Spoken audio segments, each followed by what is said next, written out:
Hello, আসসালামু আলাইকুম। আজকে আমরা অনেক মজার একটা টপিক নিয়ে পড়াশোনা করব। টপিকটা হচ্ছে ক্যারেক্টারিস্টিক্স অফ হরমোনস। তো আমরা একটা বিষয় সম্পর্কে জানবো। তো সেটা কি আসলে ১ম এ এটা জানলে আমাদের একটা আগ্রহ আসছে না? তো সেটা আমরা জেনে নিই আসলে হরমোনটা কি?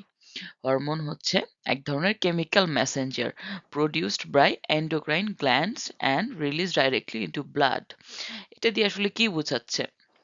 সরাসরি আমাদের এটা হচ্ছে ব্লাডে যাবে এবং হচ্ছে এন্ডোক্রাইন গ্ল্যান্ড গুলো দিয়ে এটা হচ্ছে ক্ষরণ হয়ে থাকে এবং এটাকে আমরা বলছি কেমিক্যাল মেসেঞ্জার এবং এর কাজটা হচ্ছে একদম স্পেসিফিক অর্গানের উপরে কাজ করবে। তো আমরা আশা করি বুঝতে পারছি আসলে হরমোন মানে কি। আমরা এই ৩ টা পয়েন্ট মনে রাখলে আমাদের জন্য আর কি হরমোন কাকে বলে এই সংজ্ঞাটা মনে রাখা অনেক সহজ হয়ে যাবে। যেমন হরমোন কি? Chemical messenger produced by endocrine glands and directly released হয় কোথায়? ব্লাডে। আর আরেকটা বিষয় আমরা একটা স্পেসিফিক অর্গান। এই ৪ টা বিষয় যদি আমরা মনে রাখি তাহলে এটা কিন্তু আমরা সহজেই আমরা আয়ত্ত করতে পারবো। পরীক্ষার খাতায়ও লিখতে পারবো। না আমরা নেক্সট স্লাইডে যাই। আমরা এতক্ষণ পড়লাম আসলে রিলিজড হয় এন্ডোক্রাইন গ্ল্যান্ডস দ্বারা। আসলে এন্ডোক্রাইন গ্ল্যান্ডস গুলো কোনগুলো? কোথা থেকে রিলিজড হয়? এই যে আমাদের সেখানে কয়েকটা দেওয়া আছে যেমন পিটুইটারি দেওয়া আছে। আমাদের থাইরয়েড গ্ল্যান্ড এর কথা এখানে বলা আছে। পাশাপাশি আছে অ্যাড্রেনাল আছে, প্যানক্রিয়াস আছে, গোনাডস আছে। আমাদের এখান থেকে আমরা আরকি জানতে পারি আসলে এই হচ্ছে আমাদের ব্লাড স্ট্রিমে হরমোনগুলো আমাদের কোথা থেকে ট্রান্সপোর্ট হয়। এই যে ব্লাড স্ট্রিমের মাধ্যমে আমাদের হরমোনগুলো ট্রান্সফার হয়ে থাকে। নেক্সট স্লাইডে গিয়ে যাই। এই যে আমরা দেখলাম যে আমাদের ব্লাডের মাধ্যমে হরমোন এক জায়গা থেকে অন্য জায়গায় গিয়ে ট্রান্সফার হয়। তো আসলে কেমনে কিভাবে হয় আর কি একটু আমরা দেখি। Transport of hormones carried through blood stream. এই যে আমাদের রক্তের মাধ্যমে এই হরমোনগুলো পুরো শরীরের মাঝে ছড়িয়ে পড়ে। Effective in very small amount. হরমোনগুলো একটা স্মল অ্যামাউন্ট থাকলেও সেটা হচ্ছে ইফেক্টিভলি কাজ করতে পারে। And can act far from the source gland. এটা মানে বোঝাচ্ছে যে এই আমাদের হরমোনটাই যে জায়গা থেকে রিলিজ হয়েছে, প্রডিউসড হয়েছে সেখান থেকে সে অনেক ডিসটেন্সে গিয়ে কাজ করতে পারে। তো ট্রান্সপোর্ট হরমোন আমরা ক্ষেত্রে কি মনে রাখবো? যে এটা আমাদের কিসের মাধ্যমে হচ্ছে? আমরা সচরাচর কি করি? একটা গাড়ি ট্রান্সপোর্ট বলতে কি বুঝি? আমরা গাড়ির মাধ্যমে যাই বা কোনো মাধ্যমে যাই। অনেক সময় আমরা হচ্ছে লঞ্চে নদীর মাধ্যমে যাই। সেক্ষেত্রে হচ্ছে সেটাই হচ্ছে আমাদের হরমোনটা কিসের মাধ্যমে যায়? ব্লাডের মাধ্যমে যায়। মানে effectively very small amount and can act from far from the source gland মানে সোর্স গ্ল্যান্ড বলতে বোঝাচ্ছে যেখান থেকে প্রডিউসড হয়েছে সেখান থেকে দূরে গিয়ে কাজ করতে পারে। আমরা এখন আমাদের নেক্সট হরমোনের স্লাইডটাতে যাব। এখানে হচ্ছে আমরা কি বলছি এখানে যে আসলে হরমোনটা কিভাবে আমরা চিহ্নিত করতে পারি? আসলে হরমোনে কি, কি আছে?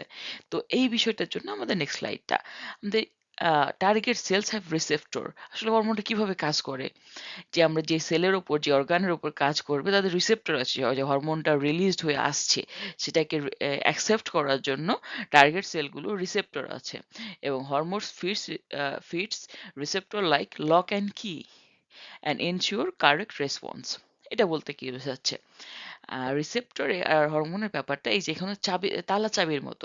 আমরা কি দেখে থাকি যে তালা চাবির ক্ষেত্রে যে একটা তালার জন্য ওই চাবি পারফেক্ট। যখন যখন সঠিক তালার সাথে সঠিক চাবি লাগে তখনই কেবল তালাটা খুলে।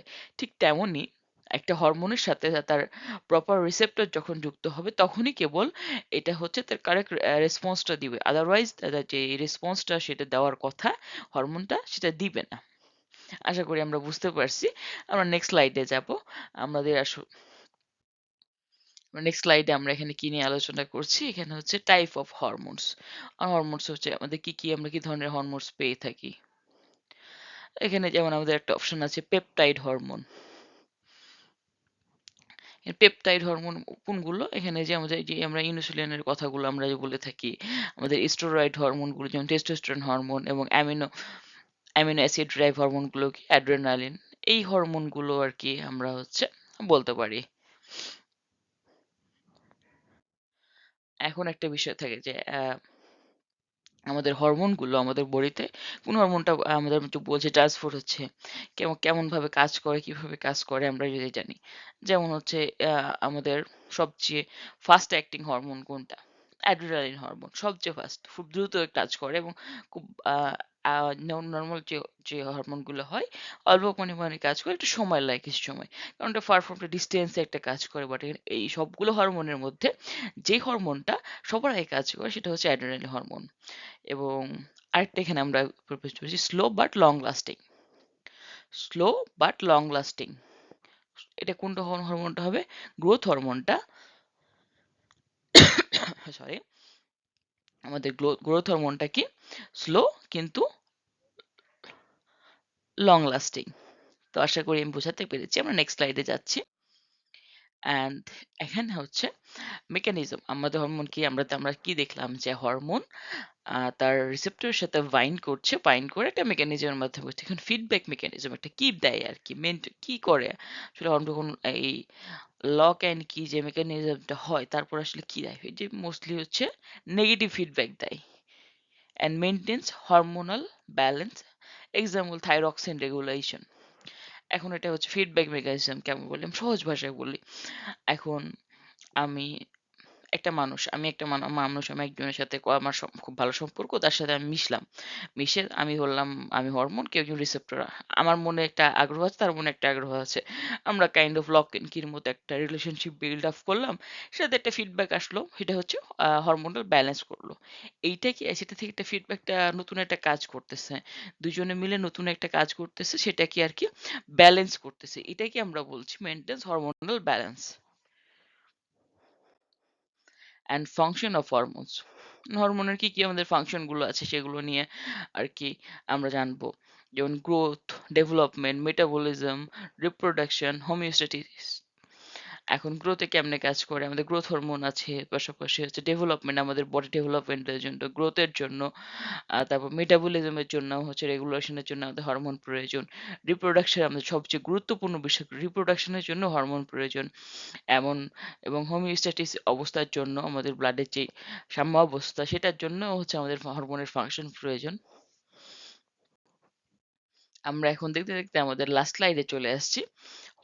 এখানে আমরা এখানে দেখছি hormones are vital chemical messenger that regulate and coordinate bodily functions। আমরা এখানে কি মনে রাখবো, hormones are vital chemical messenger that regulate and coordinate body function. আমরা ওভারঅল আমরা দেখলাম যে সবগুলো হরমোন, আমরা আগের স্লাইডে কি দেখলাম,